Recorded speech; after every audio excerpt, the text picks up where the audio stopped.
Hello! Welcome back! Before I kick this off, I would just like to congratulate I Hate Fridays, who won the naming raffle earlier last month.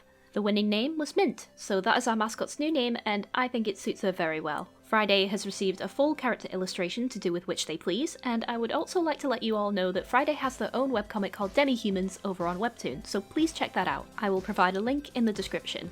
Speaking of comics, let's talk about my comic process. Lately on YouTube, I've had some really cool people pop up in my feed who also do webcomics and who have also done videos going through their own processes for creating their episodes. And I guess it just kind of inspired me to try and show mine too. I don't know what people are going to take away from my process, but at the least, I hope you find it interesting. For anyone who doesn't know, I have an LGBT sci-fi superhero comic called Synthesis. I can never say that name. Why did I choose such a difficult name? Called Synthesis, which is available on both Tapas and Webtoon. I started the comic in January 2018 while I was working in a shop after graduating university, mostly because I just desperately needed some kind of creative outlet to stop myself from going insane.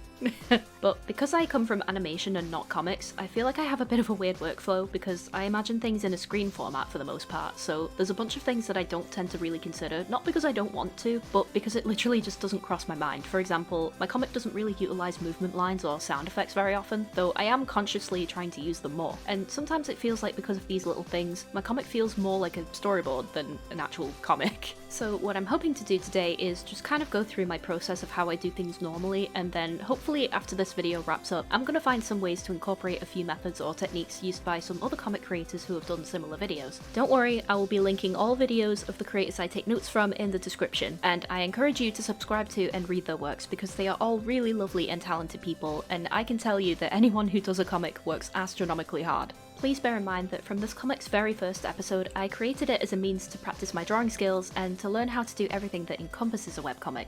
I didn't make it with any grand intentions. I was a complete amateur when it was first released, and I was, and still am, making the story up on the fly for the most part. This is not a professional comic by any means. But that said, it is still my baby at the moment, and I would like to be able to take it as far as I can. So, let's jump in.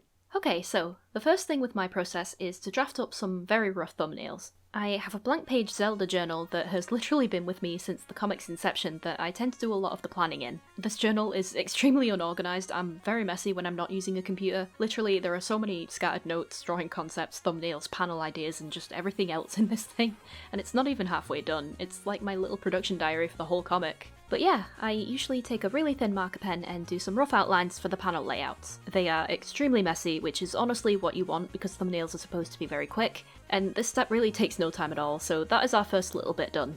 Now, before we jump into any sketching, here's the fun part. We're actually going to open up Blender. Oftentimes I will create some really basic environments for things like buildings and rooms, mostly because I'm not very confident with things like scenery and perspective, and also just to top up on some 3D skills from time to time. Word of advice to anyone interested in doing other types of creative work, it is never a bad thing to dip your hands into a few different pies. In fact, it'll probably benefit you to expand your skill set. Who knows, you might find something you really like doing and end up switching over completely, and even if you don't, you may have another fun hobby, so there's really no downside. So this environment we're using is actually one of the first ones ever made for the comic, and as a result it's very big and clunky because it was made using an older version of Blender, and it hasn't really been used since the prologue, as you could probably guess. I know I said basic before, and some of you are probably looking at this like, how is an entire city map basic?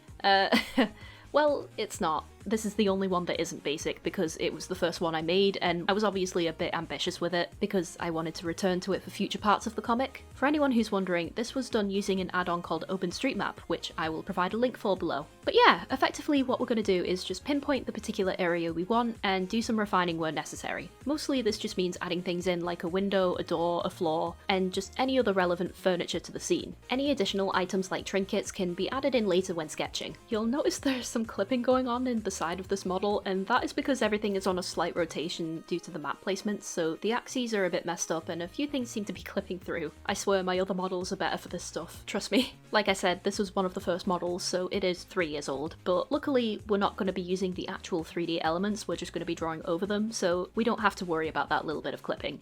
Anyway, once that's done, we render out the scenes in camera view and send them to a reference folder for the backgrounds in each chapter, where they are then imported into CSP and drawn over. So now, with all the prep work done, we can finally do some drawing. I don't normally scan these in, I tend to have the journal next to my tablet, but just for ease of viewing for you guys, I have scanned in the thumbnails so that you can see them in the software. So I use Clip Studio Paint because it's wonderful, and it has absolutely everything you could possibly want for creating a comic. I made the switch from Photoshop about halfway through chapter 2, and honestly, I've never looked back. I haven't really missed Photoshop for anything except for the brush customization, which I still find a bit easier to use, but that's honestly it, really. I think the first thing you guys are going to notice is that I don't use the Webtoon format for my episodes, so no really long canvases for me. I actually use the print format, which has a collective number of A4 pages in a single folder. There are a few reasons why I do it this way, and the main one is that it's basically how I started out doing it. When the comic first launched in 2018, I uploaded one page a week done in the style of a traditional comic, and only recently have I started spacing out the panels and uploading more pages at once to resemble a more conventional Webtoon episode. And even then, I've only really started doing this because it's slightly less work. The second reason was that the Webtoon preset wasn't added into CSP until it updated in December 2020, which was way too late for me to get accustomed to it. And the third reason is that I just find it a lot easier when pacing each episode. Every installment that I upload is exactly 5 pages long, with the exception of each chapter's ending. I try to shoot for around 40 pages per chapter, and if the chapter doesn't reach that number, then any additional pages will just be added onto the final episode. I do 5 pages instead of something longer, purely so that I can update semi-frequently. Synthesis updates twice every month, and between that and also YouTube and my regular 9 to 5, it's just the easiest way to do the most that I can without dying of exhaustion. With the backgrounds, what you'll be seeing here is that the rendered scenes from before have been traced over and coloured in. Normally the way I colour my scenes is to have one layer of flats, and then one for basic shading, and then 2 light and shadow gradients which are masked over each panel, just to give that bit more depth without too much effort. This scene in particular is in a dark room in the evening with only one window, so a few more shading gradient layers were used to make sure that comes across. For the characters, I start by sketching them out in bright red to make sure I can see what I'm doing, and then I do my lining with the G-pen tool. If at any point I decide I want to add in some animation, I'll draw the keyframes in blue and have all completed frames in their own folders. Now, I know that Clip Studio has animation features, and I do have the right version for that, but honestly, I've tried a few times to use it and I personally just really don't like it. Plus, none of my GIFs for the comic specifically are ever really that complex to need these features anyway, thankfully. GIFs are admittedly a bit of a pain no matter what way you do them, and I really don't do many of them anymore because of the workload, but every once in a while I do think it's a pleasant little surprise for the readers when they realise things are moving. It's just the little things that spark joy, you know?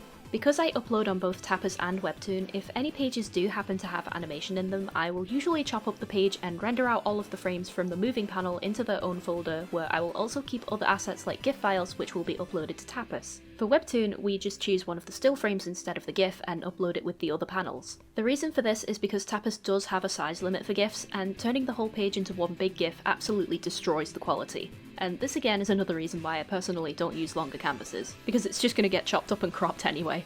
To keep things neat in the program, I have the background and characters placed into their own folders. If we have any animation folder, they would be named 1, 2, 3, and so on. All of these folders then get put into the panel folder, which will mask off anything outside of the panel borders. Now we are on to the final step before rendering, which is the speech bubbles.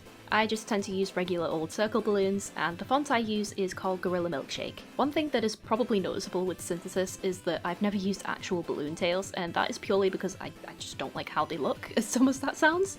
I don't really know why, I just don't like them. Is that weird? Anyway, so with the dialogue, I have an app on my phone called Celltext, and it can be used via web browser as well, and this software actually allows you to create scripts for different types of media, like screenplays, episodic media, and of course, comics. I do have a very basic script which is broken up per page, but even though I tend to have an idea of what I want to be said in a scene, I very rarely stick to it.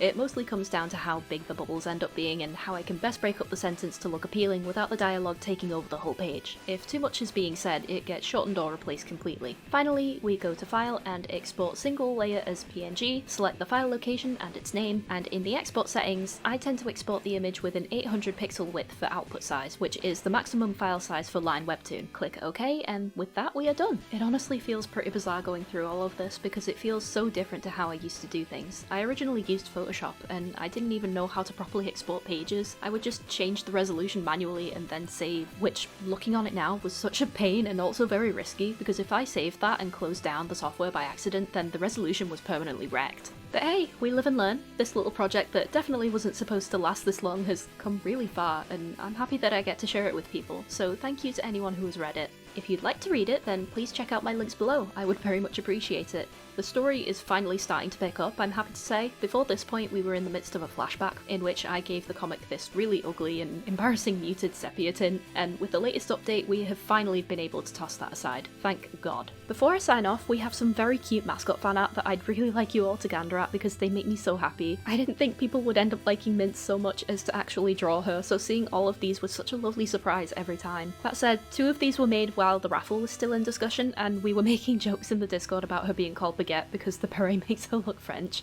but just look at them, they're all so gorgeous, and I seriously am so grateful. Thank you all for drawing these. The artists of these pieces in order are Mink, Kylie, and Leaf, 2 of whom are webcomic creators, and I will be linking their stories below. But anyway, I think that's all from me.